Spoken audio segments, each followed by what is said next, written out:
Okay. Good night, everybody. Good night, fellas. Look, some of the guys look pretty dapper tonight. Good night. We headed somewhere special. Leaving from somewhere special. Good night, everybody. Good night, fellas. Look, some of the guys look pretty dapper tonight. Okay, so got everything set here. Tonight we're gonna do tonight's topic. Pretty serious topic. One that I think that we look at, the therapy tears, shed tears, not blood. And I think this is a good conversation for us as fathers to have tonight, because it really touches base on the underlying mode of masculinity that we kind of like let go to the wayside. We kind of like don't happen, but it's happening every day. The idea of that. So let's get to the nitty gritty. Again, I am Ron Osborne Williams. I'm a father of one, and I'm going to welcome everybody and get the panel to introduce themselves to you tonight, so we can start our interesting conversation about therapy tears. All right, Brother Johnny Gaspard, father of 2, 23 and 20.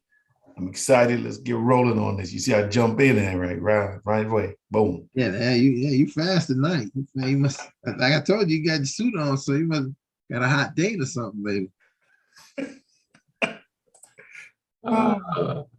I guess. Go ahead, Gene. J. Rob Bernard, father of 2, 18 and 27. She just celebrated her birthday, so happy birthday to my daughter. All right, congratulations. Larry Jordan, father of 2, grandfather of 1. Glad to be here. Brother Gaspar looked like he just went before the judge today. And good point. So he's locked and loaded. So let's go. Donald Jones, divorcing father of 2. She's 12 going on 13. He's 11 going on 12.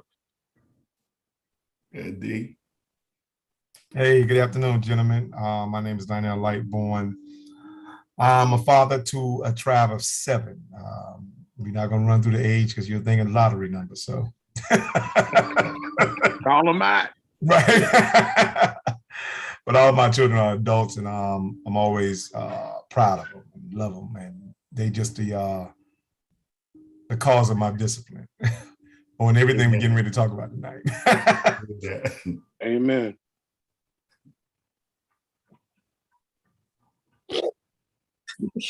Justin Gibbs, father of 4. I have an 11-year-old that just turned 11 yesterday.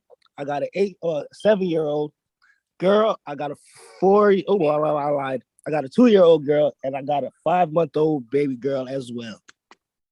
Ooh. Jay, we keep you in prayer, young brother. Freddie, father of 3, 25, 14, 9, and a 3-year-old grandson. All right, Freddie. Good to see you. This is Jason, aka Mr. Doom, father to 8, ranging from 10 to 27, and 1 grandbaby, 3 months. Hey, Jay, good to see you. I like that. Is that a rear view mirror? The back of the rear view mirror with the skulls? So interesting. It's the illest rear view mirror. I got the matching tire caps for it too. Good to see you, man. Be safe. All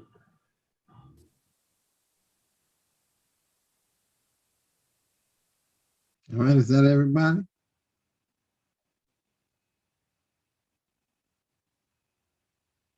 Oh, I think Abe might be stepped away. Okay. He's the last person. All right, so maybe when he comes back on, we can come back in. So, gentlemen, the topic of tonight, therapy tears, and I'm gonna step way back tonight. Hey, Ron, Yes. it's tear therapy, man. Am I saying it wrong? Yeah, it's tear therapy, not therapy tears. Could be a good tongue twister though. Yeah, tear therapy. Oh, look, tear therapy. Look, I'm saying therapy tears. I'm used to saying therapy first. That's why I say I'm stepping way back tonight, because it's too clean to get very close to me. But we are definitely gonna. I think the most important part of this is the idea of, and if you look at many people may have looked at the thumb drive or the flyer for this, and you see one brother a therapist talking to a brother who looks like he's a little distraught, maybe having some tears, versus the infamous Nino Brown with the 38 snub nose pointing at G Money with his eyes full of water rolling down his face. And I think it's crucial. And it's funny how our entertainment and our culture of entertainment express things about us in a way. And so I think it's important for us to begin to, be mindful to express it for ourselves.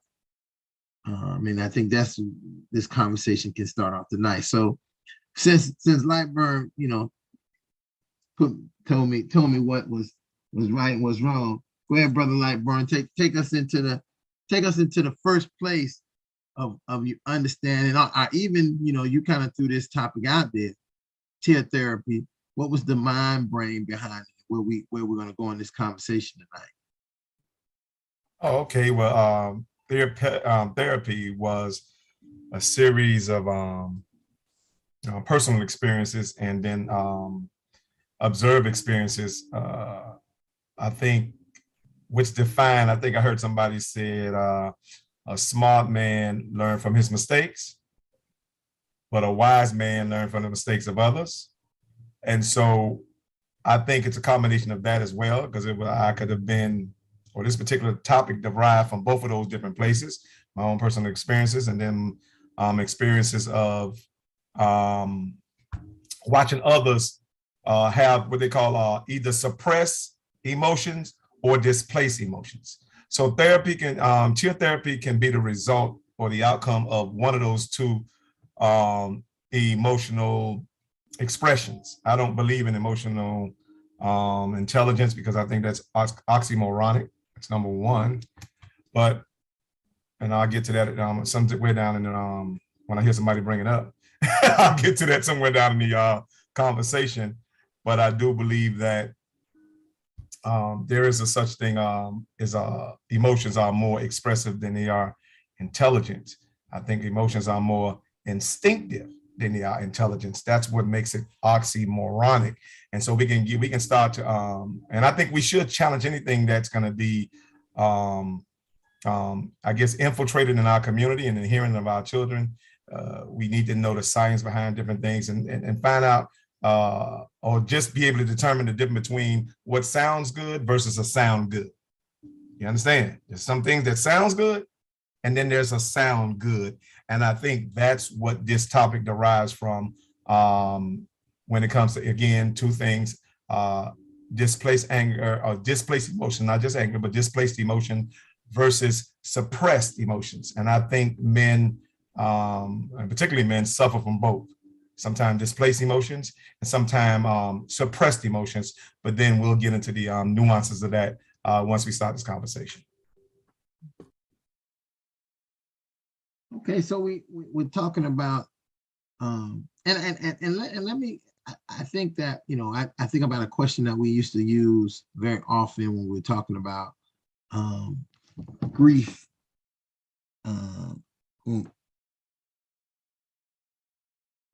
When we're talking about grief, when I say grief, there in the 24/7 curriculum, there's a question that asks about, is there something that you never grieved, and what was that thing that you never grieved? And a lot of times that just thinking about asking us as men and fathers to ask that question, a lot of times that has to do with this stereotype that we may not grieve, that that also this mindset that we don't deal with our emotions in a way that's transparent. Let's say that our emotions not handled in a way transparent. So let me ask the panel, how have you been able to, either fit into this mindset of, our tears turning into aggression, or not having our tears, or letting the, as I would say, the masculine emotions take over instead of letting our emotions take over? I know that's hard. I know it's going to be hard for the panel tonight because we have a lot of macho men, almost like the YMCA macho men out here.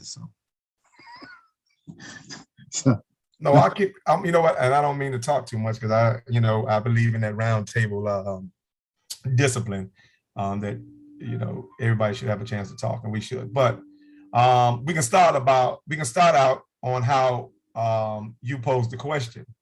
You said how do we address something without letting the masculinity take control of our emotions. And I think that stereotype right there is one of the reasons that segregate men from being freely to deal with their emotions than it does women.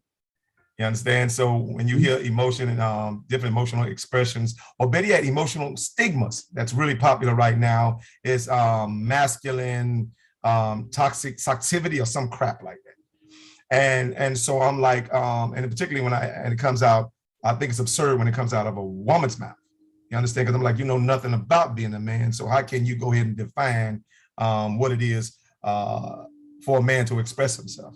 And so I think we throw a lot of words out there. And again, what sounds good, but that's not necessarily a sound good.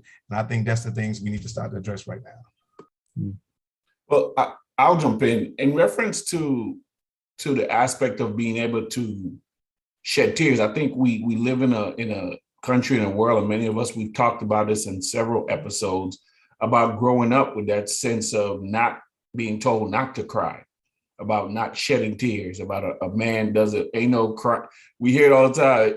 Ain't no crying in sports. Even when Curry was crying the other night after the Warriors, ain't no crying in basketball, So we've heard that phrase, and the one time that men are allowed to cry is during those moments in sports, which is crazy, where we win or we lose. Or we see it all the time when an NFL player suffers a significant injury on the field, and you see him being carted off, and you see the tears coming down because he's understanding the loss of that season, of that opportunity, whatever it may be.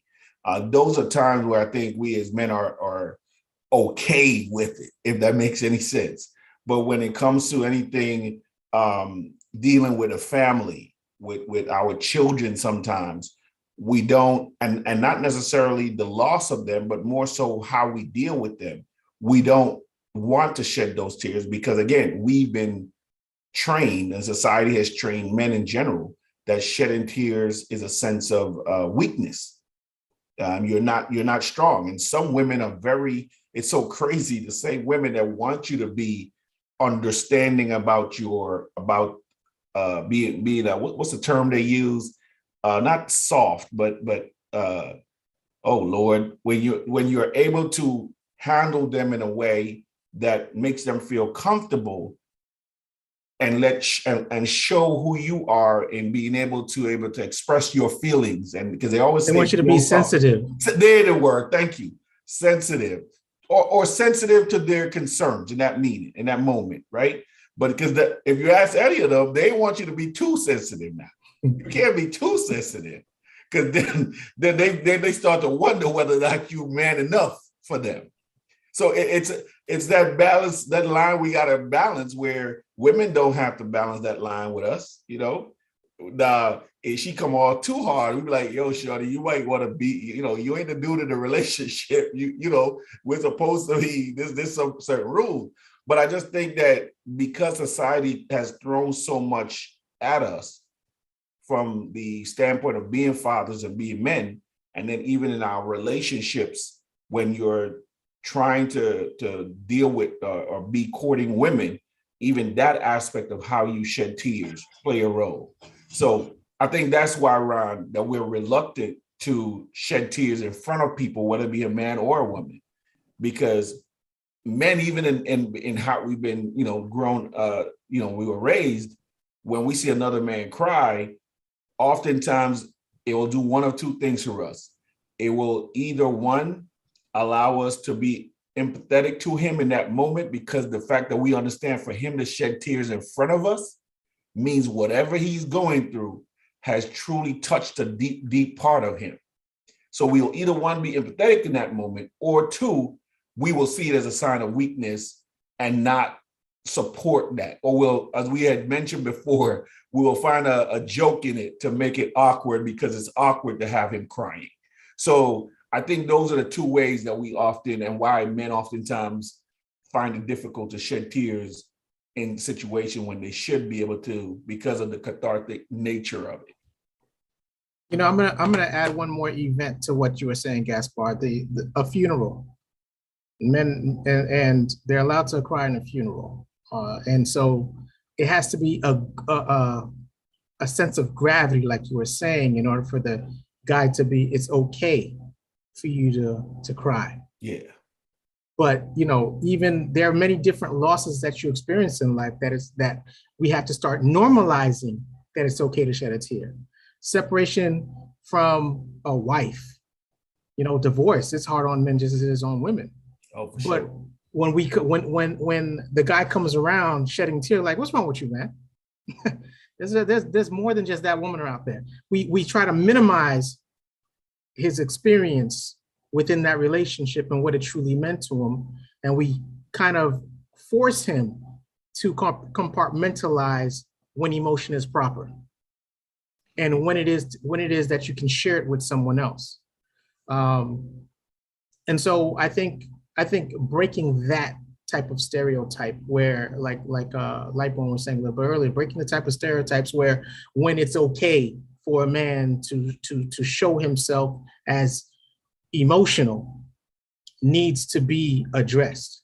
And I think that on Wednesday nights in this group is a perfect place for it to happen, because you are with people that are like-minded. And so it's one of those things that you just have to take into consideration, especially when you're dealing with someone, is you don't understand their loss and what that loss meant to them, in spectrum, or along the spectrum, I should say. And it doesn't matter what type of loss it is. It could be a loss of a loved one, in death, in a marriage, in just a relationship, because everyone sacrifices time, everyone sacrifices effort, and it's not up to us to judge. Well, we will, out of nature, I'm saying out of nature, you will judge, because you sometimes you can't empathize, like you were saying, with what's going on with them. So you will feel uncomfortable and try to make it where it's dismissive.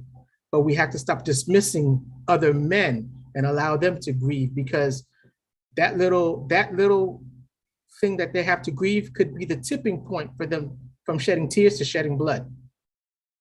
And that's what we have to really take into consideration when we're dealing with others and their emotions.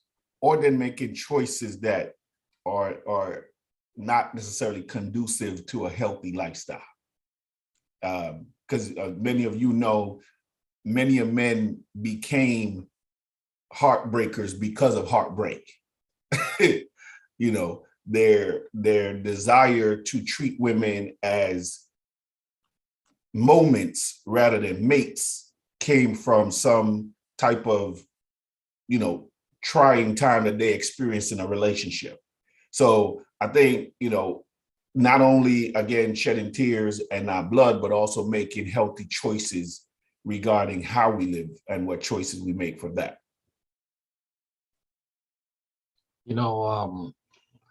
I was looking at the topic, and I thought to myself, when it said shedding tears, not blood, when I thought about as men and the way that we are taught when we can cry, when as a child, I remember as a child, and this still happens as an adult with many adults, that when a man gets to the point that he is getting ready to cry involuntarily, there's getting ready to be some violence, something that's going to happen. When I was a child, and it's like, and they taunt you and taunt you and taunt you until you start crying, that's when you start fighting, and you're gonna give it your all. Because once you shed a tear, it's like, I'm gonna give it all I got, and whatever happens, happens. And I was talking actually to my son last night, and we were talking something similar to that. And he was talking about a couple of his friends that have gotten killed in the past 3-4 weeks.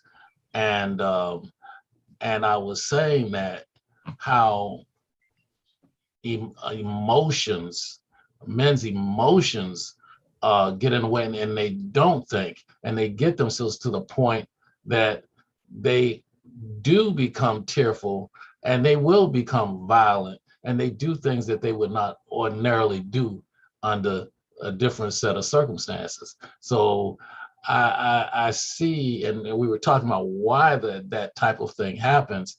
And I said, and of course, me, I'm always going back, and I said, well, that's first of all, we don't have consideration for each other, and that there's an aggressiveness now that takes place everywhere, that normally that people don't even consider courtesy like they used to. Even when in the streets, when they're driving in and they see an intersection, it used to be people wouldn't block an intersection.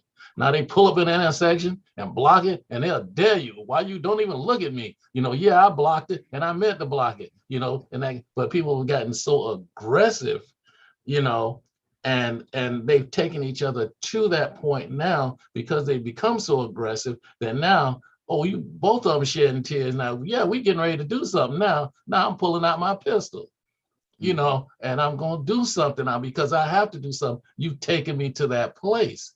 But I think that's because we did not consider other people's feelings, emotions, before we considered our own selfishness and the way that we do things. So if it ain't about me, then then that. So I think that's why I think this is a great topic to talk about tonight. Let me turn the wheel a little bit, because I'm very adamant about the idea of tear therapy, because I think it's important to release something. I think one of the few ways that we release for us as men, we usually release things through activity. We're gonna go exercise, we're gonna go punch and box, and all those things are external type physical things that we do, but they're not mental, emotional things that we do. And I think that the idea, when we start, looking at the idea of using tears, and using tears not just for negative. Listen, when your first child was born, there is tears that wall up in your and it's not a bad tear. It's a tear to know that here's my future, here's my legacy. When you see your son or daughter get married, you might hold it in, but those tears start, trickling into the place. And then also, we're talking about even at a bigger aspect of the idea of just positive things that happen to your family and to you. I mean, I know that me personally, I think that I've become very in tune with my emotions, and I think I'm very well balanced emotionally, because I can watch certain shows and dramas and begin to feel the tears well up about what's happening there, because it affects me as a human being, not as a man, not as a woman, but as a human being who is seeing a human story. And that's where, where sometimes for us as if we're going to be the kind of fathers that we talk about, we have to be human father first. You know, I don't want to be the man father. I'm a man, but the human father talks about a lot of other things that you think about. I seen a video of a man who seen a man with his child, and he put a gun on the man and was going to shoot him. The man had a child in his arms. Luckily, the man pushed the gun away and something pulled the clip out. I don't know, with one hand, I don't know, amazing. But watching these kind of things, you say, did he have any human in him left? Or was his masculinity just so much that he was going to kill this man because of whatever anger or whatever feelings he felt? And how could that change? What could happen to make him say, you know what, take the Scarface mentality? He got children in the car. We're not gonna do this, and keep it moving. And that's something for us to think about, because so often we do relate our tears with negativity and bad, when tears are really a balance of our emotions. And it doesn't have to be a bad thing. It can really be a great thing. Just like the laughter that comes out of our, I don't know if you know, when you see some people and they teeter on this laughing and crying. I'm even taking it to some other aspects, I'm taking it to another point. Some people, when they are being in their pleasureful moments, they may find themselves to tear. They may find themselves to laugh. And this is really coming in contact with how my emotions and how things that are affecting me help me actually, and is an outer expression of me showing that. So we have to, begin as men, really think about how we redefine this and stop letting people define it for us and start defining it for ourselves. Well, you know what, Ron? I'm glad you said that, because that's perfect. I got one hot off the presses, as usual. And so what you just described, and this is why I told you that we have to stop letting people, back to your point, define things for us with this emotional intelligence. Men don't suffer from the lack of emotional intelligence.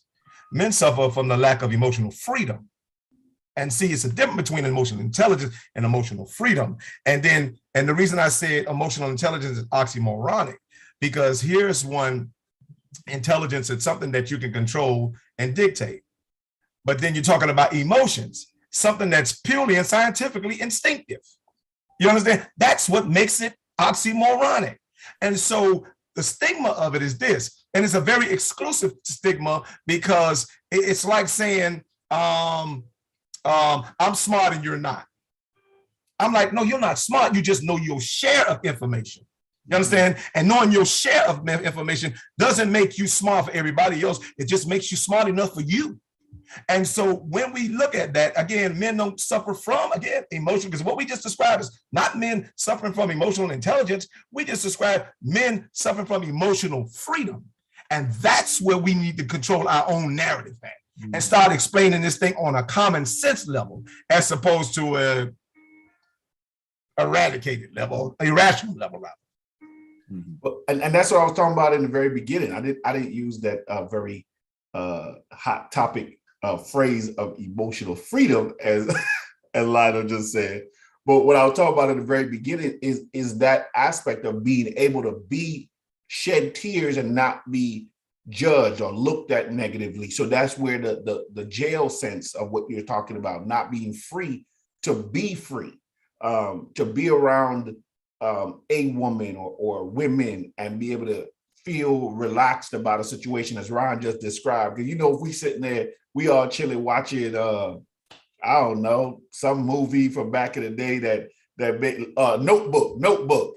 Because I remember I went to that movie theater, man, and they were passing out tissues, and you got all these ladies in the movie theater. I'm like, what are they crying about? Because as a man, I just didn't get it, but they did, as females did. So, but being able to sit there and as a man, potentially being able to release that, and then let's say something more connected to us. Let's take that young brother from the hood who saw that Wesley Snipes G Money portion as maybe a memory of his brother or a good friend of his, who he had to take that moment. And now he's watching this movie and it comes to him and he wants to shed tears, but his other dudes are looking at him because we all watching New Jack City. Ain't nobody looking to cry. They say the cry movie, but that moment comes and he wants to shed tears because he remembers the consequence, the response to that.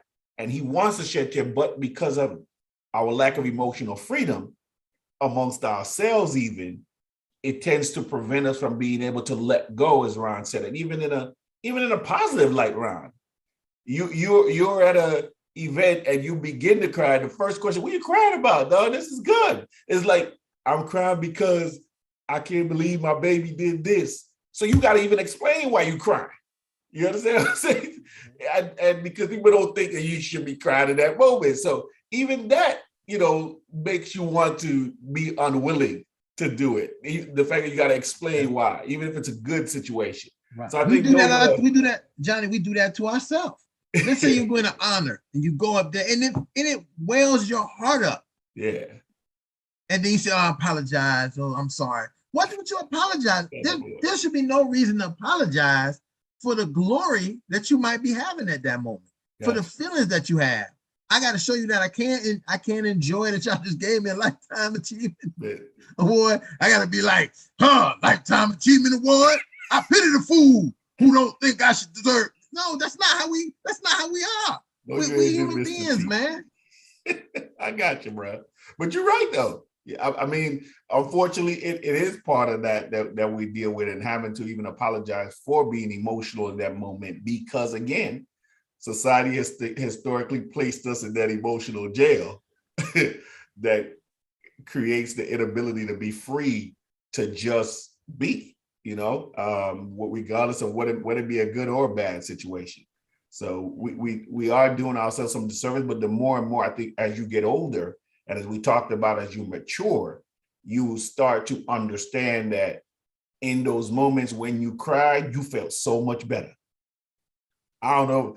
Listen, I've had some good cries, man. When I'm done crying, I feel so much better in that moment. Like, whoo, I don't know what that was all about, but I feel good now, or I feel better now. And I think as you get older and you become more mature, you grow to understand, as you were saying, Ron, and become more emotionally balanced. At least we hope, because unfortunately we know everybody doesn't necessarily mature at the same level. So you just hope that as you get older and life experiences come at you, that you'll begin to understand and be able to share with other young men about that ability to shed a tear, even in the good or bad moments. And that's it. I like Ron's point of view, because I'm looking at this when you talk about, and we talk about the shed tears part, but we don't understand how the shed tears serves as a prevention or intervention, a natural, let me just say this, a natural prevention or intervention mechanism to either save your life or stop you from taking a life. And unfortunately for me, I've got to witness that, and particularly for men, because one of the first tests of that, shed tears and not blood, can be seen at the child support office every day. And so if you can see the emotions of those men, and I'm telling you because I've had the emotions, so I'm not going to sit here and say like, oh, those guys. I'm like, no, I know those emotions because I've been tempted by those same emotions. The same emotions. And so to sit here and act like I haven't been tempted by those same emotions would be disingenuous of me being on this panel. But I have been tempted by those same emotions. That I have two friends who was tempted by even greater emotions, because where the temptation come in at, and this is why, again, I kind of disregard that emotional intelligence stuff, is because most of the times the things that actually jog your emotion or shock your emotions, right? It's the things that there's no level of intelligence, you understand, that can really talk you down, off of that situation or off of that thought, but those tears. And the reason the tears are so scientific, and I mean, the tears are very scientific, the most scientific intervention or prevention tool you can have. But again, if that's not really conveyed that way, to let you know that maybe, and back to your point, Johnny, is when you said we release those endorphins. You understand? If you don't release those endorphins and you suppress those endorphins, and that thing builds up and it has nowhere to release, there's no thought process coming in. You understand? You gotta have a thought process going out. And sometimes you'll be surprised how those tears are thinking mechanisms. And those tears, for some strange reason, we can't really scientifically explain them, but other than the endorphins that they release. But if you put the science behind those tears and how many lives those tears have saved, be it someone else's versus your own, because again, that violence don't have to project externally, it can also project internally by way of suicide. And so if you learn how, I'm with you, if you learn how to cry, less people, if you learn how to cry, you don't have to learn how to die. That's what I'm basically saying. And so, I mean, we have to really, if you ever cried before, you have to share those testimonies, or better yet, share those teachings. You understand? So they don't have to just be a testimony, but share those scientific teachings that, okay, this is situations, especially with your boys. Let them know, okay, yeah, you know what? I remember when me and your mom broke up. We don't have those when me and your mom broke up conversations, or when me and your mom broke up, and show them the nuances of what that hurt actually looked like. Now we can start to make some intelligence out of it. But until we do that, you understand? Emotional intelligence is just a banner. And I'm glad you said that, because it takes me to what I wanted to say, which is that labeling. Labeling is a dangerous tool. And most of the time, when you see a man crying, you're like, yo, he must be mad. He must be angry at something. So then we start equating tears with the anger of with anger. And what happens when you're angry? You're angry, you don't really think. Violence pursues most of the time. And so what happens is that we have to stop labeling the tears and stop labeling with such a, and if we're gonna label them properly, and don't label them with such a negative connotation. Because what happens with that is every time someone cries, they're gonna be like, oh, I'm crying because I'm mad. Not I'm crying because I'm hurt. I'm crying because, I'm overwhelmed with this emotion. I'm crying because I'm mad, and I'm gonna release it some way, somehow on somebody. And so let's stop labeling it as angry, because 9 out of 10 times the person's not crying because they're angry. They're crying because they're overwhelmed and frustrated. There you go. Good point. Good point. And what they need to do is they need to dump. They got to release. Yeah. Listen, we consider our releasing in one way. Well, sometimes say number 1, number 2, and number 3. So we got 3 releases that we do. If we get too drunk, it might be number 4. But we really should be forcing number 5 to be number 1. Number 5 is to let those tears go. Gotcha. A lot of times we think that our release comes from our not our natural number 1, but our second number 1. When we think we let the sperms begin to shoot, we think that's the one that we're releasing and we letting go of emotion, but we're not. That's not what we're doing. We have to do the real one, because I think you really own the sunlight burn. Because if you have, and I'm saying this based on my own experience and what I've seen when people have the ability to take the time to cry. This is when they take the time to cry and release the tears, and as the tears are releasing from them, they got to think about those tears. And they got to think about, why is these tears? Now we're talking about not emotional intelligence, just your intelligence. So why am I crying? And why am I feeling this way? Because this is an action that then tells me to say, oh, I'm going to do something different. I'm going to be a different way. I'm going to respond about this, compared to just keeping it in and then letting your top blow, getting it out in the number 2B. And having all these kids, because you're going to use number 2B to release everything on, and you're not releasing anything. You starting more lives with I think negative energy that you probably really shouldn't be bringing more lives into the world with that kind of negative energy. So that's the double standard about it. We won't take the time to just cry at the decision of something, but we'll cry at the conviction. You understand? You can either cry at the decision or the conviction. Take your pick, but you go cry. You understand? I'd rather take 4 minutes to cry than to take 40 years. Whew. You understand? And I've seen some of the hardest of men cry at them 40 years when they could have took 4 minutes literally 4 minutes to shed them tears, they went out and risked killing somebody and got them 40 years and still wind up crying on the back end anyway. So I think when we retrain this and when we reframe it rather, or we reframe it, we have to be quick and straight to the point. 30 seconds, put that message out there. You know, sometimes it's better to cry than die. You understand? And again, cry at the decision and not at the conviction.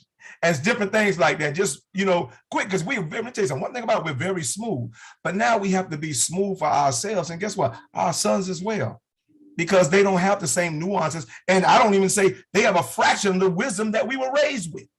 We were raised with a level of ethics because when we were raised, we weren't so far removed from the struggle and the successes. You understand?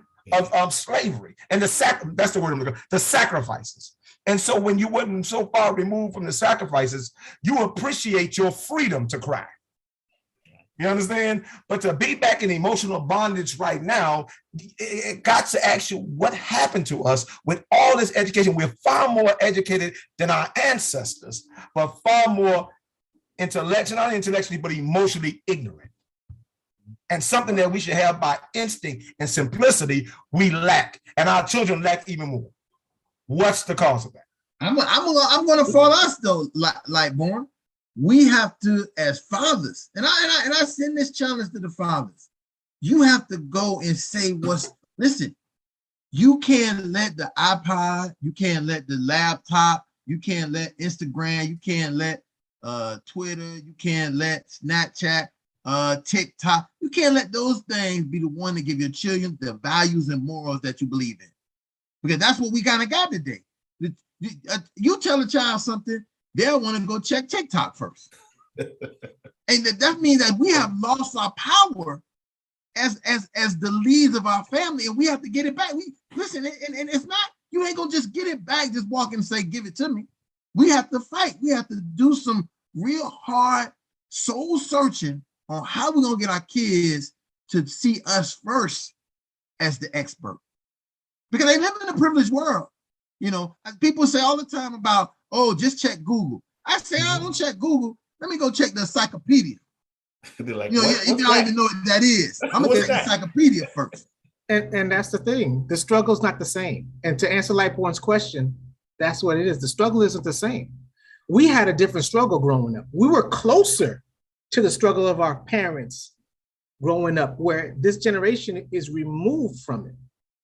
One generation further, and as you get further and further, there was a man who said, my father walked to school. My father walked where I will be driving, where my son will be living in luxury, where his son will be walking again. Because they don't understand the struggle that they came from. So when the struggle is going to hit them again, because they don't understand to appreciate. And so, just to sum it all up, we have to get them back to understanding the struggle that we had, which is no different than the struggle that they have. Because talking to my son, talking to my daughter, 8 years apart, you still have cliques in high school. You still have people teasing people. You still have bullying. The only thing that changed is social media. They bully you on social media now. They're changing the platform in which all this is taking place, but the struggle is the same. And as parents, let's not forget that our kids do have a struggle. It's just in a different way, but the struggle is still there. Well, and I think as well, the aspect of the struggle in as far as kids, when they struggled in school, we kind of knew where to go to address the struggle, because we knew what it was happening in the schoolyard. But when it happens on social media, they don't necessarily complain about what happened in school, and we don't even know about it because many of us are not savvy enough, or personally, I just think we don't get involved enough in our kids' business to prevent or to find out what's happening, or we don't have a close enough relationship where they're willing to come and share with us. And I think those are the things that we are dealing with today. Yeah, the access to information and to, as we have talked about in several other, sessions, of just people is different. So when you talk about where we would go to address the problem, we just go to the school and talk to the staff and the parent and whomever. But now the issue's happening on social media, and half of the time they don't even know who it is because we got usernames. So now we got to figure out who the person is, because they don't have a picture of themselves on there. They got some picture of reflecting of who it was. So we don't even know who it is that's bullying.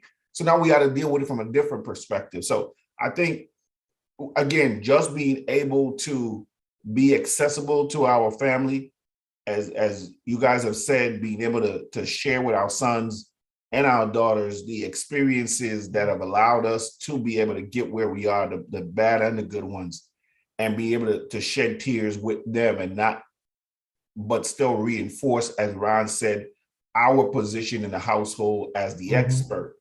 Because it's funny how kids will see you fail at one thing as a father and maybe take the level of Superman away from you because you failed at that one thing in such a significant way, without being able to truly explain to them why you may have failed that. It's so funny, especially when people are parents, children of divorce, when they think one parent is the catalyst behind the separation. They will, especially if it's the father in their mindset, you no longer a Superman to them. You are Darth Vader, you are Lex Luthor, you're the evil dude that created this situation that they're in. So they no longer see you as the expert, because how could you be the expert and fail at this? And that's something that impacted them. So I think, that's the hard part, is being able to work. And we have to constantly work as fathers at being the expert, Ron, because I think many of us don't invest the time in what is going on in our children's lives to be the expert to them. So they don't want to, they don't necessarily hear from us because they don't see us. So I think that's the key part, being involved, having that relationship so that they can still see us as the expert. I mean, today my daughter called me for every little thing that before she does it. I like, did you go to God first? Well, Dad, I said, let me call you. I know you're going to pray and you're going to talk to God, and somehow or another, we're going to get it right. But I just figured I'll call you first. So that's the relationship you want with our children to get there. But you see, it's also the I think you have to take away the illusion of disillusion, that privacy. You don't know how many parents I hear that have a 12-year-old who has all these Instagrams and all this stuff. And like, I don't want to invade their privacy. No, it's not privacy. Hold on. It's monitoring. What households is that? You'll be surprised. I'm just asking. They look like us. They look like us. It's across the board. Really? Because because one thing that I've seen is that a lot of parents want to give their child, or a sense of, I'm going to give you what I wasn't given. Gotcha. Privacy is one of those things. Well, you weren't given privacy because I was being a parent. There's no, I'm paying for your clothes. I'm paying for everything in your life. You don't have the luxury of privacy until you earn the luxury of privacy. Yeah, there are steps, and for me, and I could be wrong, but this is my opinion. There are levels and steps to privacy that you earn over time and with age. Gotcha. Your privacy in the bathroom, you earn it over time. Because as you're a kid, as you're a toddler, you're learning to potty train. I'm still in there with you. But once you're self-sufficient, that's your privacy. Gotcha. You see what I'm saying? When it comes to your friends, you don't have privacy, because I want to know who your friends are. I want to know who their parents are. I want to know what's going on, not only in my household, but in their household too. Because if I'm going to allow you to go over there, I need a sense of security when you're over there too. Amen. That privacy doesn't, so that's a different level of privacy that as you get older in age, you earn.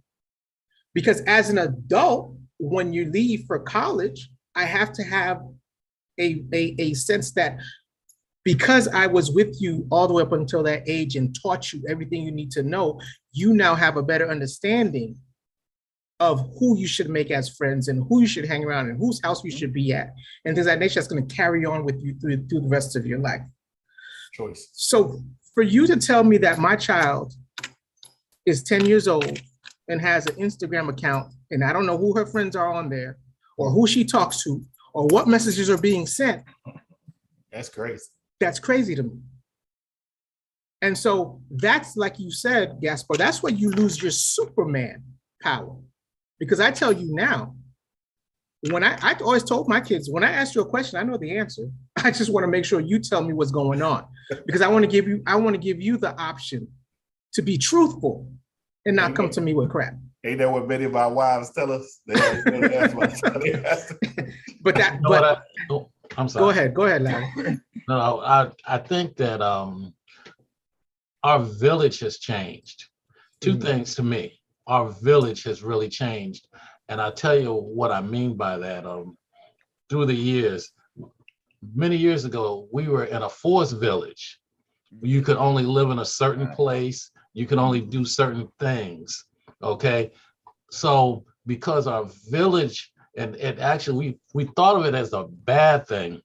Right. And in many aspects, it was, because they wouldn't give us the opportunities that many of us deserved.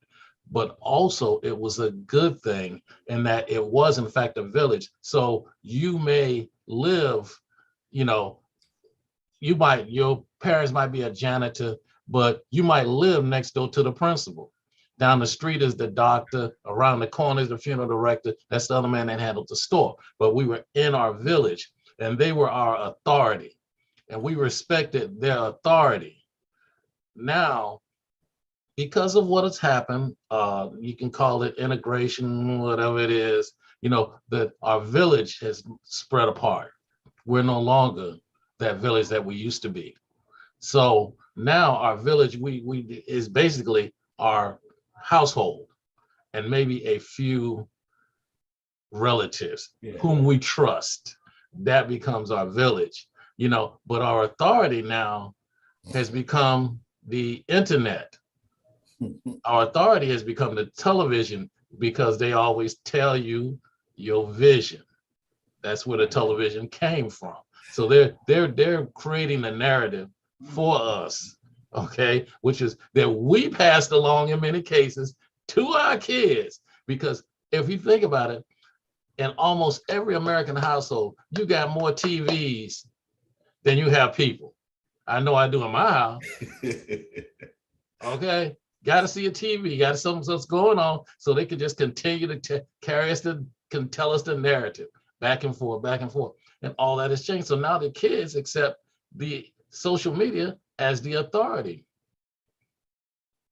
So things have changed. I think it's our responsibility to navigate them through the nuances of the safeties, the securities. Because it is a privilege, but with every privilege comes some type of responsibility. With every privilege comes some type of repercussion. There's not a perfect privilege, but there's one perfect privilege. But and that's heaven itself. Salvation is a perfect privilege. But aside from salvation itself, there's no perfect privilege, especially if it's created and given by man. And because of that, you have the greatest thing. And now this is why I feel for these children, because remember what I told you, they're not ethically and morally built or sound, or have the what you call the hits, the struggles to really strengthen them for what they're really up against. And that is this: the only thing different from them and us is our embarrassments was always private. They're going to suffer, and they're up against public embarrassments that can be rewind and played at any given moment. And I love in church when people be like, oh yeah, people want to bring up your past. I'm like, yeah, that's different. But imagine if they can replay it and post it and stuff like that. And so with our children being up against it, I'm like, no, they're up against a very demonic monster. I mean, we were up against a very systemic monster. But when you see a demonic monster, it's like the difference between fire and what they call the carbon monoxide. Gotcha. We were up against fire, but they're up against carbon monoxide, which means the danger, they can't even see it. And so even when they're asleep and they think it's safe enough to sleep, it comes right in and just kill them in their sleep. a peaceful passing. And so this is the type of things. And so I'm not so much worried about what they got, you understand, and what privilege they have, as opposed to how they use it. And so I'm not going to shy away from them having it. I'm like, no, this is a very important tool, a very dangerous tool. You understand? Yeah. If you don't know how to use it, and particularly you put yourself in a position for somebody to use it against you. And I mean, the nuances are so diverse, because you can have a kid, back when we were boys, you know, we were doing some crazy stuff. But right now, as a young man, or particularly as a young boy, if you trade some type of sexual picture of a girl who might have sent you a sexual picture, you understand? That's a sex crime. Yep. And that might can follow you for the rest of your life. And again, I mean, and particularly men, minorities and boys of color will be up against this more, about maybe 3 to 4 times worse than their white counterparts. And so these are the conversations and navigations that we really have to address with our youth, as opposed to shying away for you shouldn't have that. And don't you worry, because you got some kid may have 3 to 4 phones, say, oh, you can have my old phone. And so just because they're not using it at your house, that don't mean they have the public library and every other thing, like Wi-Fi, 5G and all that stuff. They got conspiracy theories. Exactly. You understand? So, I mean, I'm just going to stop it right there, but it's just so many different aspects we can come from. Yes, indeed. Yeah, it's not, I agree. It's not about if they have it, it's about how you monitor when they have it. And it's about, and that's what I meant by the privacy. The privacy isn't so much not allowing them to have it. It's about monitoring it and making sure that you're aware what's going on within their life. Because part of parenting, part of being that child's parent, that child's father, is being present in every moment, in every instance, in every day. It's not a part-time job. It's a 24/7 job. And so even when they're sleeping, like Lightborn's saying, even when they're sleeping, that demonic is coming and creeping in. We have to be the barrier between them to say, hey, yo, you know what? Let me get you out of this mess in order for you to be successful tomorrow.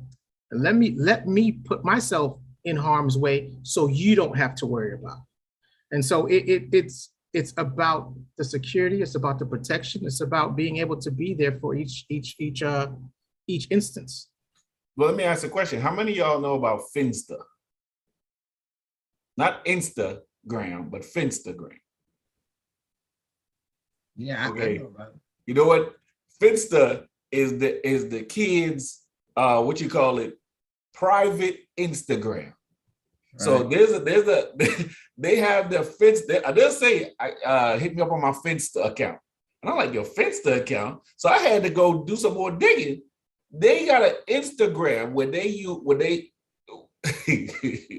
my God, where that demon is over there, and you will never see it on their phone because it's part of their Instagram account. But you won't see Finsta as an app. You won't see none of that on their phone. But they're able to log into another aspect of all of these different things that they show. And like Burns said, I think that was the part that blew my mind when he said, not can they bring it up, but they can replay it. And that's what these kids need to be reminded of. And I tell them all the time when I go visit these schools and I talk to them, do you understand sharing this picture becomes a criminal activity on your part? And many of them still don't get it. And until what you said, they should cry in that 4 minutes instead of that 40 years. And then when that time comes, when they're being suspended, punished, whatever, and the parent themselves have failed to be involved because you reached out to them and spoken to them. And that's why, man, when I say us as fathers here, this is such an important role for us to keep doing. Rod, I can't thank you enough for this program, us doing this and being involved. And these men on here are just great examples. And I just want to continue to do this so that we can remember how important that Superman we've been to our kids. And we can't stop being that Superman. And that if you have younger ones and you don't know how to be Superman, and you need some help, come to the program every Wednesday night. What you say, Rod? Touch screen, subscribe, all that good stuff. That's it. Listen, man. Listen, Johnny, you said something a minute ago about and I think that is a testimony to how you want to know how, as a father, you have serviced your children as a parent. Yeah. Let me say that again. It's a testimony to say how you as a father has serviced your children as a parent, that they will call on you Yes, sir. For things that are important. Yeah. That life choices and decisions and things that they don't call a girlfriend or their boyfriend about, they call you about. Yeah. And that's a testimony to say what you mean to them and what you have given to them. So I'd say to fathers, and I say to not just fathers, but the parents in general, mothers and fathers, is your child calling on you like a parent? I hear that. Or just as a mother or father, because there's a difference. Mothers and fathers, but as a parent, they're looking at for you to teach and guide them through the discipline you already gave them, through your rearing of them. And so I think it's important for us to ask ourselves, is our child calling on us? Not for superficial things. My daughter called me to my dad. I want you to take me to Orlando so I can go back to my step show. No, that's not, that was something she thought she really needed and wanted me to come and do. But, but she's not also old enough to really think about these things when your kids get into that self-developing stage of life. Self-awareness stage, yeah. Right, and they become in puberty and all that. Those things become important, for they really, really need you. And we got to have we got to remember that we need to be making that time. I think somebody was saying, "How I make all the time? I don't have time to do this." I was listening to a speech from a fatherhood, not a fatherhood, but a Father's Day speech, and the man was saying, when he was done with whatever he was going to do, then he was going to spend the time with his child. And I would say that sounds like the most asinine thing to say, because you can still do your work and spend time with your family and your children. Your work doesn't have to take all, because you only get paid for 8 hours. You got 12 hours in a day. So, you still got about 5 more hours if you got to work 8 hours. Even if you got to work 10 hours, you got 2 hours. So you're going to say 2 of those, them 2 hours, I got to try to chop it up with my kid and figure out where they're at and what they're doing, and let them know that I got to work, but I also got to work with you. Yeah. Sure. Like the attitude that we take about, I got to get a side job to make a little bit more ends. We need to have that same attitude about how we're going to do that with our children. Now, the biggest dilemma for some of us fathers is not how we do that, it's how we get to the opportunity to get to do that with our children. So some people got the opportunity. We got to figure out, how do we unlock that gate outside of the house to get into the house, to open the door, to get and spend that time with our kids. We still outside of the gate. And we understand it, but I think if you're thinking about it, you can't give up. You can still think about the plan that you want to have with your child and how you would like to do it. Because if you're thinking about it, it's going to be more options that it happens, compared to you gave up and say, I ain't got no time for this. I ain't dealing with the mama. I ain't dealing with the grandma. I ain't dealing with them. If you're thinking, it will come. And when your opportunity, just like a lot of these young athletes, as I say, they're always waiting for the opportunity. They're in the D League, they're in the minor football league, the minor baseball. But the second they get their shot to go to the pros, they doing it. That's what we got to be doing as fathers. Waiting to get our shot. When we get our shot to be that 24/7 dad, we take it. And we got all the stuff and the skills ready. And that's why I say, so often to come to programming, because I know some people say, man, I ain't got my kids, I ain't got time, I don't have this. But I'm saying, how you going to be ready when the opportunity comes if you haven't been around somebody like a Johnny Gaspard to see how he's managed his kids? Lionel Lightborn, who has worked a maneuver of how to also deal with his children's mothers, as well as his kids and the mother's partners.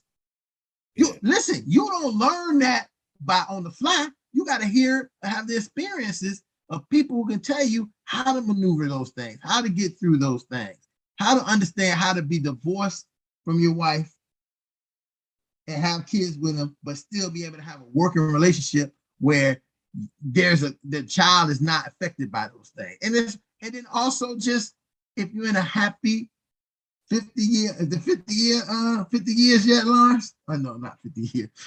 How many years it is? Close. 40. Like 48 years. 48 Man, years. marriage. No hair, Sister Ruthie can't. You talk about you can't remember how long, Lord. I told all the time. I said it's been 38 years, but it seemed like 50. Right. Okay, there you go. See, that's good. So you're looking at 38 years of how to maintain a relationship with a partner and be a father to your children. So we're not just talking one way. We're talking about the whole spectrum of this idea of where you can hear and where you can get the knowledge and the skills and be around. Because listen, we know when you're out there doing your dirt, who you gonna do dirt with? The people that's the best at doing dirt. I'm gonna tell you, we the best at doing this. So come and hang out with us, so you become the best. The best. Listen. You don't go hang around jokers who don't know how to wheel and deal to do your dirt. You ain't going to somebody always getting caught. You're gonna go to the best people who know how to do it, who've been doing it and getting it done the best way. And that's the same way we got to do with everything. Same thing we got to do with our fatherhood and our fathering.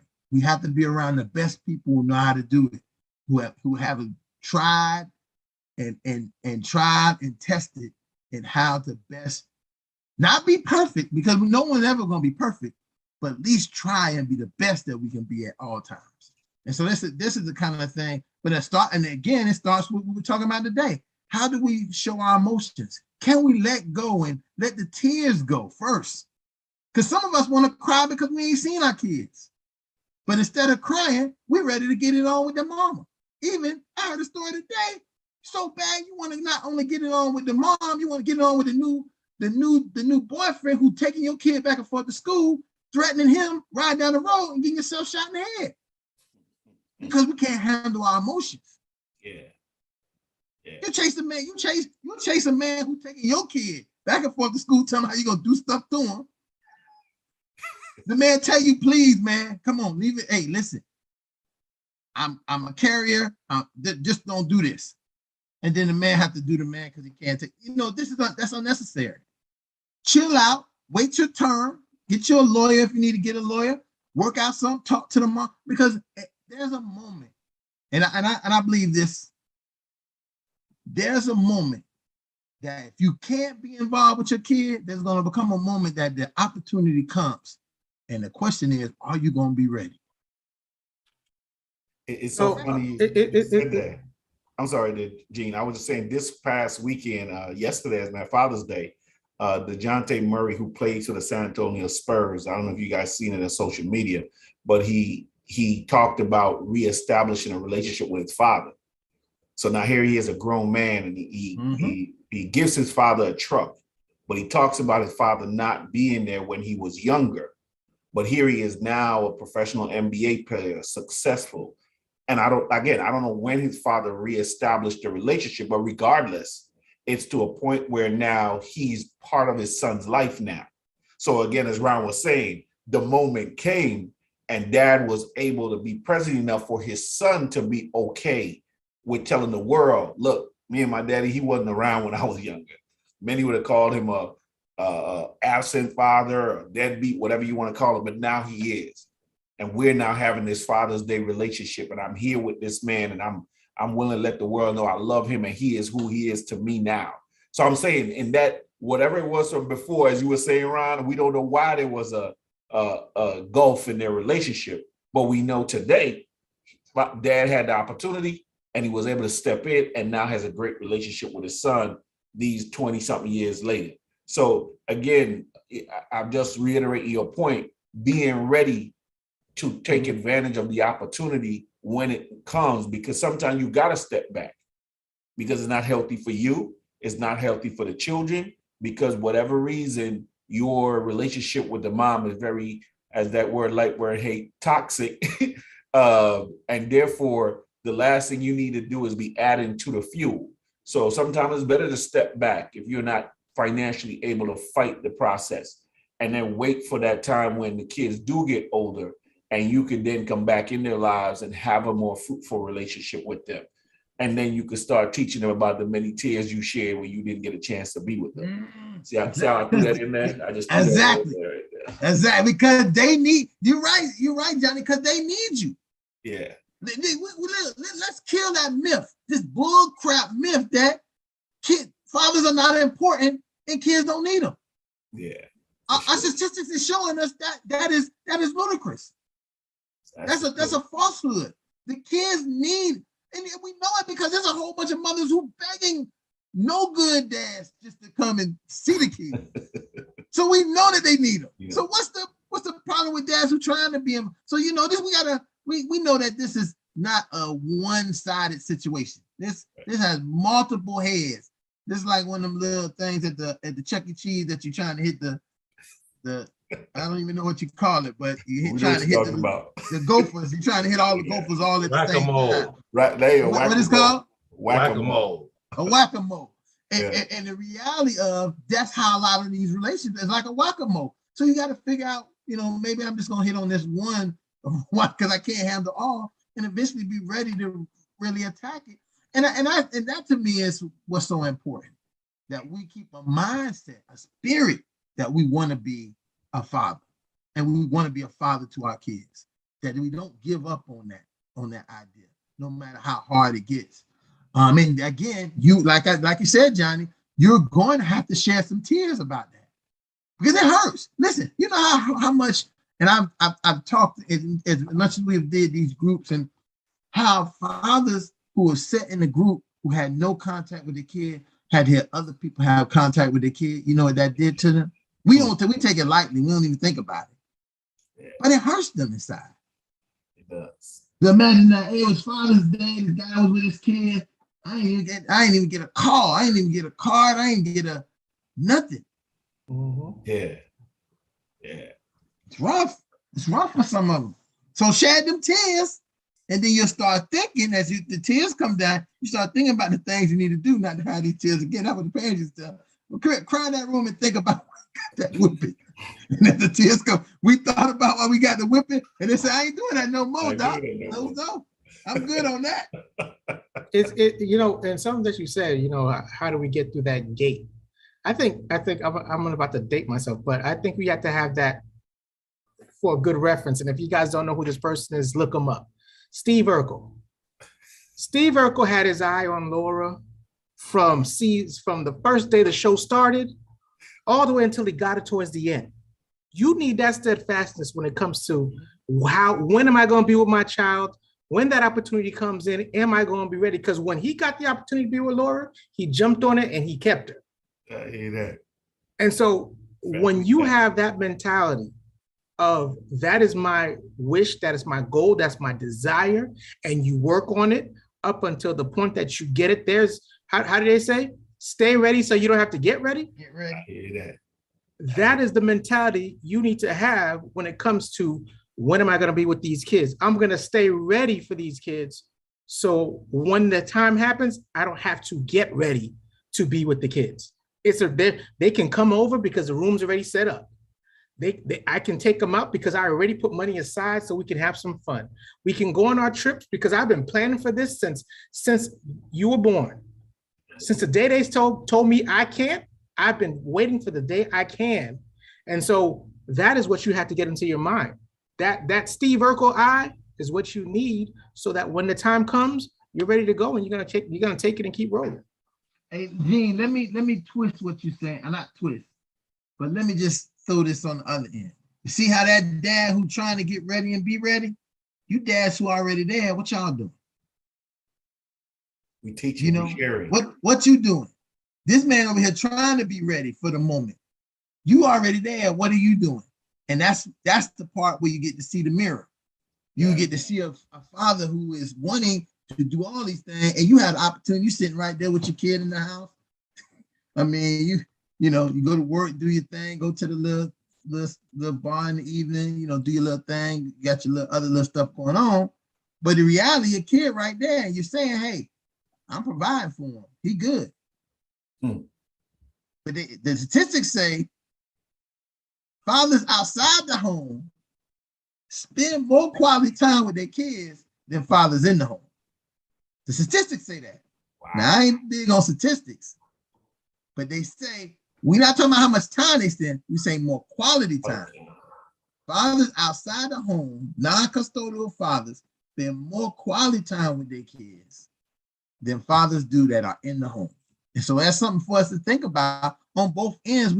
It's not like one side is doing good, one side doing bad. We both got to be on the same mission for our kids to, kind of be ready and be. Listen, I'm always ready. You got to be always ready, and not take for granted that you got your kids, that you doing everything with them, because sometimes you're not. Sometimes they just people that live in the house with you. It's amazing you said that, because that, and I'm going to speak to your point, and I'm going to actually speak to J. Rob's point, that to your point, my wife and I were just walking this morning, and I was telling her, they often say complacency breeds content.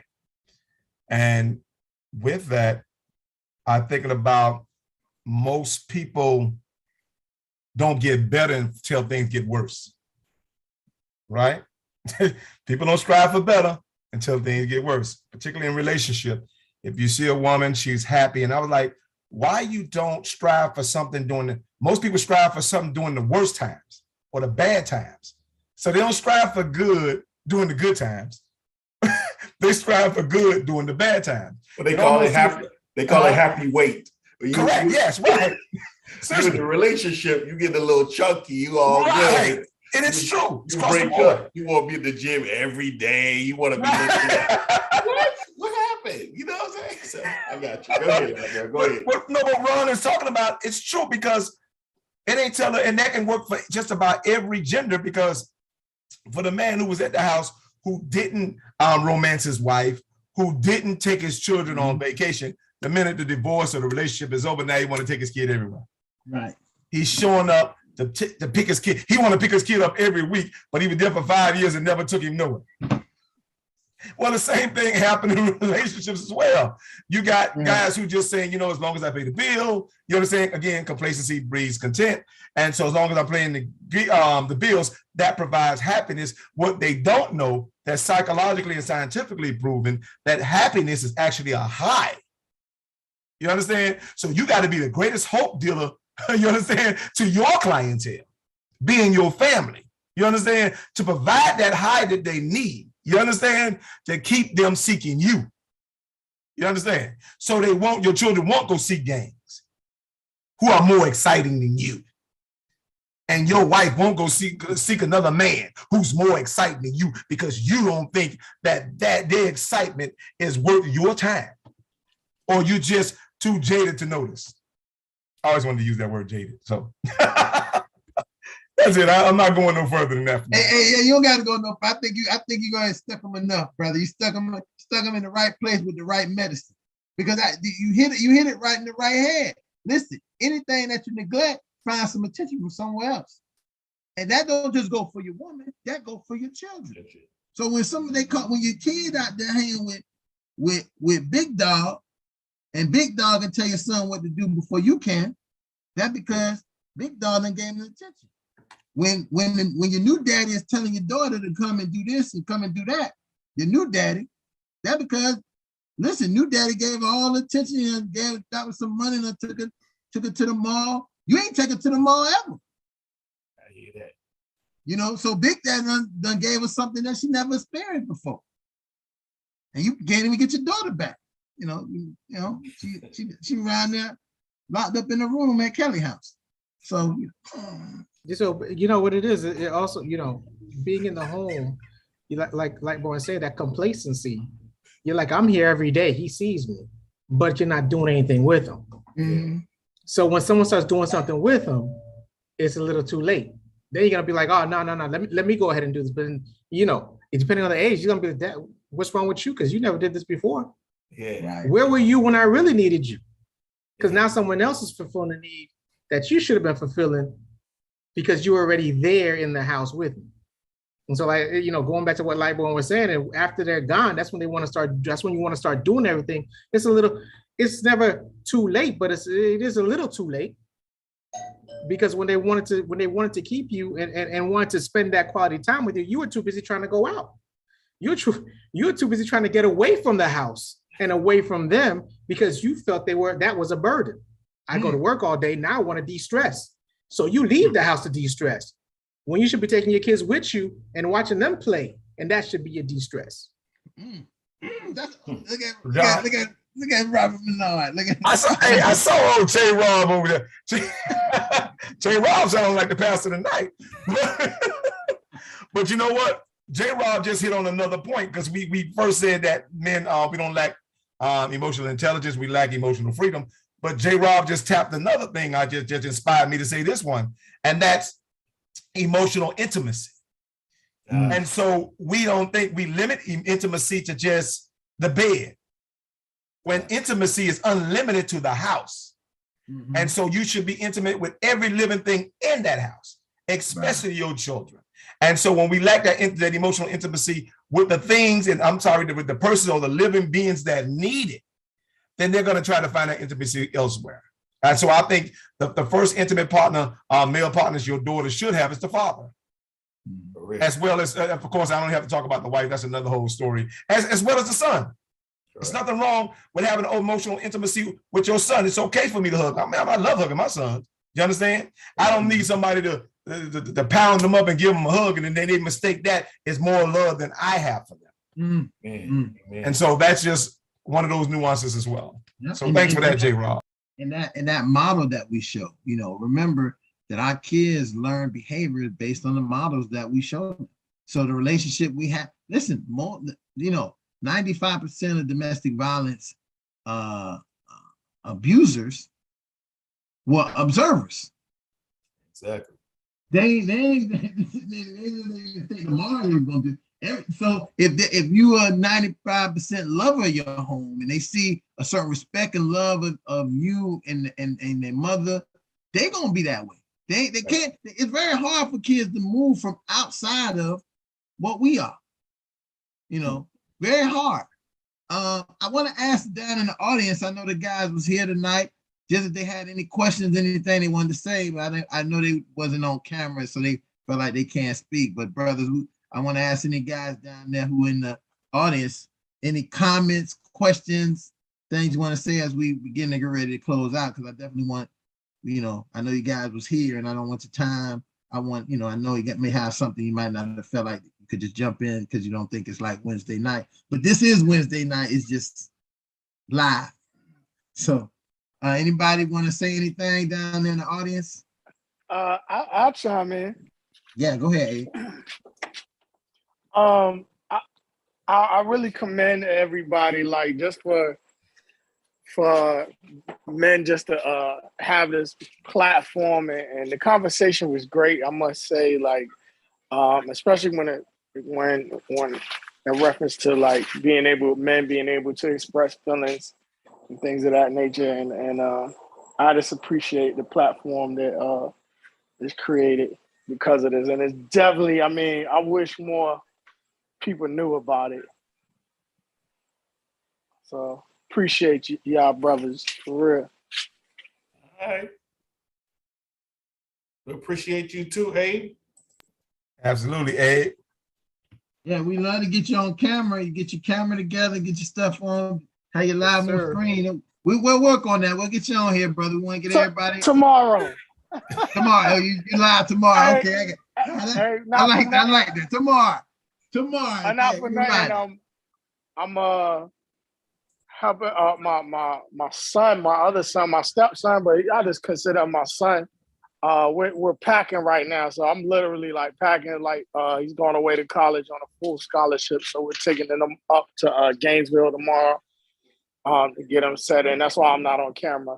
So okay, tell that young man congratulations, man. Yeah, congratulations, man. Bro, I'm so proud of this young man. Like, straight A student throughout his school journey, and we just want to send him off the right way. He's going right into college, and yeah, I'm super proud of him. And Abe, so what you doing ain't no stepdad thing. You doing daddy work.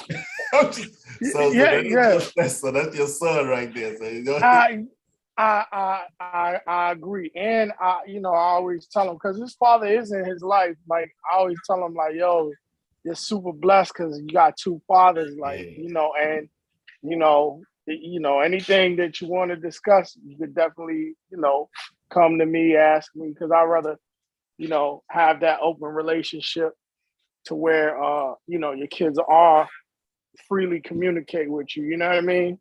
For sure. And I know you guys spoke to that because you're their first teacher, you're their first source, and they shouldn't.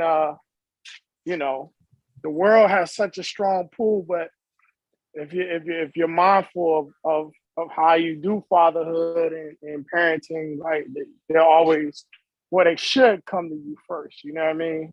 Yeah. So I definitely commend that aspect, and a lot of this stuff that said just needs to be reiterated again and again so we get it, because we can lose sight of a lot of things as we're going in our subjective journeys. So again, I appreciate the platform. Okay, great, Abe. Thanks. Anybody else any other comments? Anybody else before we get ready to close out? We got about 5 minutes.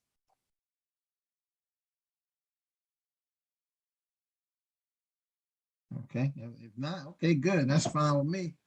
Just that give me more time to advertise. Okay, so listen, so as you will see if you watched in this video live, when the video ends, or if you're watching it on the replay, you will see down and look in the comment section. You can see the Zoom information for our Wednesday night meetings. Those meetings are a lot more exclusive to fathers, and we very safe place for fathers just to kind of have a real conversation, similar to this one, but probably a little bit more in depth, where fathers can let their hair down, as I would say, let their hair down, take the shoes off, in many ways like that. And I want to just really reinstill the importance of what we talked about tonight. And this topic was the idea of being able to really do this tier therapy, and how important, for me, it's exclusively as a clinician, it is exclusively important for people to be able to really come in contact with their emotions and understand what's going on with them emotionally. And I think we have a dilemma in our community because so many of our young men are not connected with their emotions in the way they should be. I think they have a cross of emotions. They're dealing with emotions that's not theirs, and they're using emotions that's not theirs, and that's what's causing maybe some of our ills in our community. And I'll throw that out there. I'll take a challenge on it any day, but I'm gonna show you what I believe is that if we looked at many of these young men and young ladies who are out here doing some of this blood shedding, you don't see the strong father figures involved to show them a certain kind of emotionality that they should be having.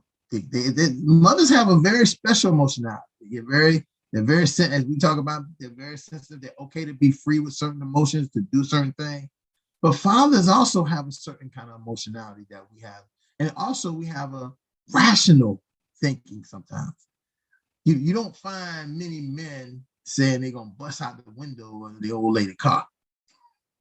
They're gonna take the engine off her car. They cutting all her tires. You don't find men with that type of emotionality. What they'll say is, don't forget, I'll just go get me another old lady and go to the same club she at. See, that's the kind of petty, I think, men not doing things to, but you begin to see that if young men are growing up not learning how to say, oh, forget that, and saying, I got to get revenge. I got to get you back for everything you do, instead of just saying, hey, kind of looking at it, it's okay. I'm going to let it move. I'm going to let it pass. And I'm going to do something else. This is what we see where somebody could say, hey, you looked at me wrong, and I'm going to bang, bang, shoot you up. For no reason. Can I ask a question? And this is, I'm sorry to interrupt, but I want to, before we go off, I want to ask this question. It's the light born in you, Ron.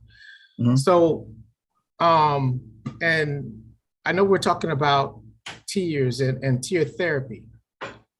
How does one begin for themselves, or where do they start when it comes to tier therapy? Because if I've never been taught, like you guys have said, how do I start so I can start to teach myself? Or get that knowledge on how tear therapy works and how to so I'm exchanging that instead of for the bloodshed to just more competent. Well, he got to understand, he got to affirm his right to cry first. That is a right of his. I mean, that's a human right. You know, you got your civil rights, but the only thing greater than your civil rights is your human rights. And that is your natural human right for you to express your feelings in the way that's conducive to your health and your safety and the safety of others. That's number one. That's a primary right. So let's talk about their right first before they talk about the freedom. And then you have to free that right up. You understand? And you have to become, only you can determine you're comfortable enough and free enough, you understand, to free that right up to actually enjoy it. Or better yet, not even enjoy it, but endure it. And what Ron said earlier is, with Steph Curry, that's enjoyment tears. But then when you're hurting and you reverse that, had he lost, that would have been enduring tears. And sometimes you got to endure things as well, you understand, so you can survive it. Or more importantly, survive it, you want to succeed it. And the tears can help you get from survival to success. And you got to understand those are two very critical words, because we hung up on success and you don't understand in most situations that you have to survive it before you even get to success. And so those tears are survival mechanism that can be critical to your manhood and most importantly, critical to your moments, which is what Johnny alluded to earlier. And Gene, let's just speak about the technique of being able to do it. When you get to that place, there's many things that we hold and harbor that could give us our tears. We just got to go and think about it. We got to let go. We got to unlock that gate and think about we can let go of the pain. We can let go of the joy. We can let go of all that. But we have to, and I think that really goes back into life. We got to do it. But we can sit down and think about, a memory of, as I like to talk about, something that we never grieved. When you grieve something you never grieved, tears are going to come. They're coming. You would never grieve the loss of your brother. You didn't cry at the funeral. You were stoic. You was hard. You carrying that around because you need to let go. Let that go. And when you let it go, people will be surprised how they feel afterwards to be able to start letting other things go. It's like riding a bicycle. It takes a long time to learn how to balance yourself and ride the bicycle. But once you learn how to do it, you always know how to. You can jump on a bicycle. Lawrence can jump on a bicycle right now. Still riding. Put it up on the wheels and do a cat wheelie. Because it's something once you learn how to do, you can't unlearn it. And I think that's important. Just being able to put yourself in a place where you can feel to be able to do it. But you got to do the things Lionel talking about. You can't be superficial, because them fake tears don't got no salt in them. Fake tears ain't got no salt. So that means the stuff that you want coming out ain't coming out. That's just, squinch your eyes enough to make them watery. You need the salty tears. That was really deep, Ron. I'll give you that. That was very deep. That's all. I was like, what? The tears ain't got no salt, though. The tears, yeah. Listen, I've tasted enough tears to know, brother. I taste them. You taste them. You taste them. It's like salt water. If that mean ain't nothing coming out. There ain't no real tears. They ain't coming out the right way. So I hear that. Woo. So with that being, listen, I want to thank everybody for joining us tonight. Really great conversation. We'll see you again here next week. I don't remember. I'm bad with remember what the next topic is next week. I sent it to the team, but I probably should have wrote it down. It's all good, man. Oh, no, it's okay. I got it right here. I got a little tape message I seen. Next week is what, the 28th? Next week, Tuesday. Yeah, next week, the 28th. Oh, Next, 28th, June 28th. Next week, our topic is families, worst enemies or worst allies. I can't wait for that. I think that's a really good one, really tight, because families have some strange ways to do what they do. And if you don't know, family is one of the reasons why most people get a divorce. Family is one of the reasons that most people get a divorce. With that being said, gentlemen, repeat after me. I am. I am. I am. I am. I am a man of honor. I am a man of honor. I am. I am. I am. I am. I am a man of courage. I am a man of courage. I say I am. I am. I am. I am. I am a man of respect. I am a man of respect. I say, fathers, I am. I am. I say, fathers, you are. You are. I say, fathers, we are. We are. Championship fathers. Championship fathers. As you can see, as I tell people all the time, we're not flexing our muscles. We're holding our kids up on our arms. And I seen somebody trying to use that the other day. I better copyright that. You know, and muscle man, we're not a muscle man, but we are our children's superheroes. So they're gonna get up on our arms, and we're gonna take them where we need to go. Thanks everybody for joining us. Thanks to panel guys down there in the audience who joined us tonight. And we'll see y'all here tomorrow for people coming to a Wednesday night closed fathers group. If not, we'll see you next week here on Fatherhood Talks. Good night. All right, Good night, everybody. Brothers. Good night.